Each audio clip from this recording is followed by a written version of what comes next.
Recently, new details about Squid Game Season 3 were revealed. Some are quite sad, but others are quite curious and tell us a lot about the actors in the series. That's what we'll talk about here. Today on Charlie Tales, we'll review new curiosities and secrets from Squid Game Season 3. Ready? Let's begin.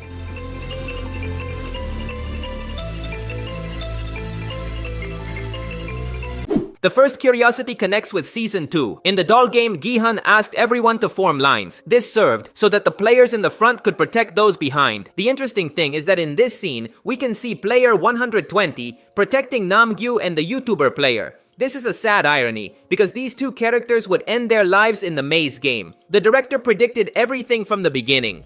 In the jump rope game, a guy appeared who tried to throw all the players crossing the bridge. His plan was to eliminate them, so that there would be no more participants. In this situation, Gi-hun intervened to save them. The interesting thing is that if we check, the players Gi-hun saved were the same ones he would face later in the grand finale. They're all from the old man's team. They even attacked Gi-hun and the baby, despite him helping them. This makes me think the director didn't put random players in the grand finale, but specifically selected people Gi-hun saved. And he did it as a message that human beings are treacherous and disloyal.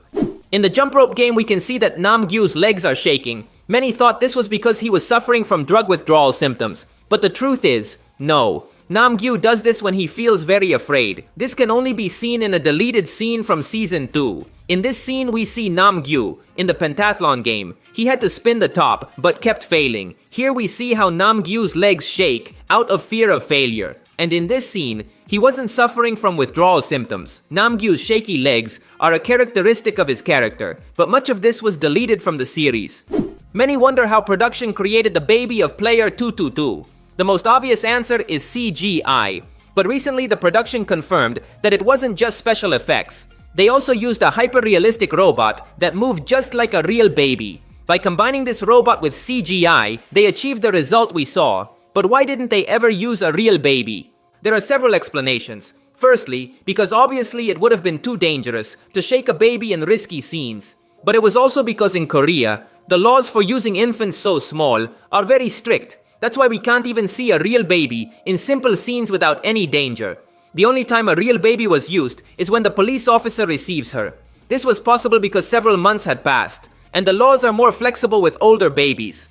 Recently, Netflix released an interview with the series director, Hwang Dong-hyuk. Here he revealed to us that the ending of Season 3 was going to be very different. Gi-hun was not going to die. According to the director, in the original ending, Gi-hun managed to win the games and leave the island. After this, he would go to the United States to look for his daughter and reunite with her. Basically, the director is telling us that Gi-hun was supposed to take the place of the frontman in these final scenes. In addition, the director also confirms that Gi-hun was the one who should meet the American recruiter. Gi-hun would be confident, living a happy life, but his peace would be broken when he discovered that the games still continue around the world. So the original ending was somewhat similar to what we saw in the Season 1 finale with Gi-hun at the airport. But why was this ending scrapped? According to the director, the main reason was that from his perspective, Gi-hun's journey had already concluded over the course of 3 seasons. The protagonist had already gone through many adventures and faced the facets of human reality. Gi-hun saved people, made mistakes, and even killed with his own hands.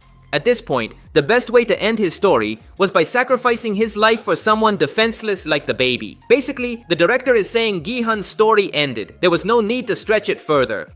The series production warned us long ago who the finalists of the tournament would be. As soon as Season 2 ended, this poster with the players was revealed. And if we look below Gi-hun, player 333 and the pregnant player are placed. Many theorized that the poster was warning us about the finalists. The theory was born because this poster was identical to one released in Season 1. As you can see, here is Gi-hun from Season 1, and below are Sang-woo and Se-byok, who were also finalists. Fans have since linked both posters to create the theory, and now we know it came true. And I repeat, this poster came out as soon as Season 2 ended. Since then, Netflix spoiled everything for us.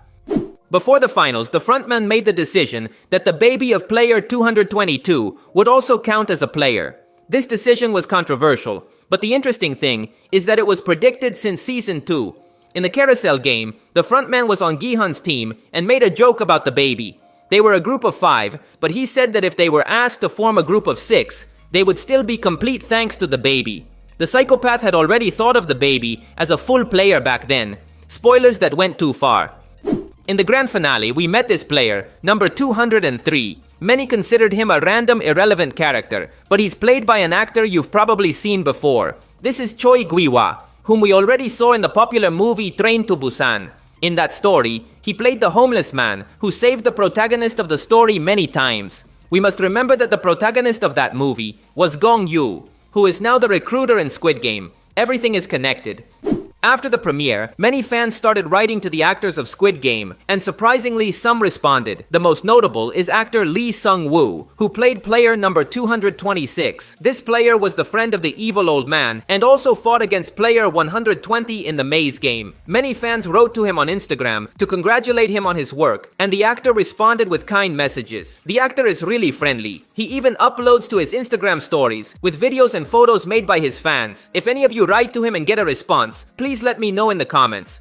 Now we know that the shaman was a fraud and always lied. However, she still got some prophecies right. For example, the following. In the maze game, the shaman teamed up with player number 100 to find the exit. But in the end, the old man betrayed her and took her keys. In this situation, the shaman cast a sort of curse on him. She said the following.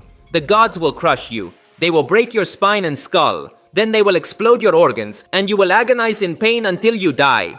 Of course, we know this came true. Player 100 reached the final and was about to win, but he was eliminated by player 333. If we look at how the old man ended up, we'll notice his body is crooked, as if his spine was broken. This is exactly as the shaman said, plus his head also exploded. I have to censor the image for YouTube, but you know how it ended. So the shaman's prophecy was perfect. His spine and head were destroyed.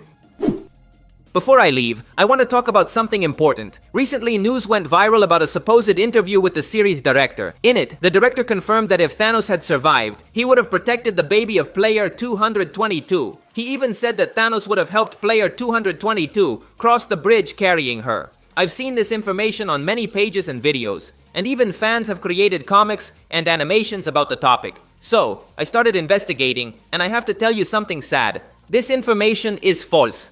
There is no source of the supposed interview. It's just a fake news story that went viral, and everyone shared as if it were true. I seriously looked for a source. I did it in English, Spanish, Korean. But there is no data to support that this interview existed.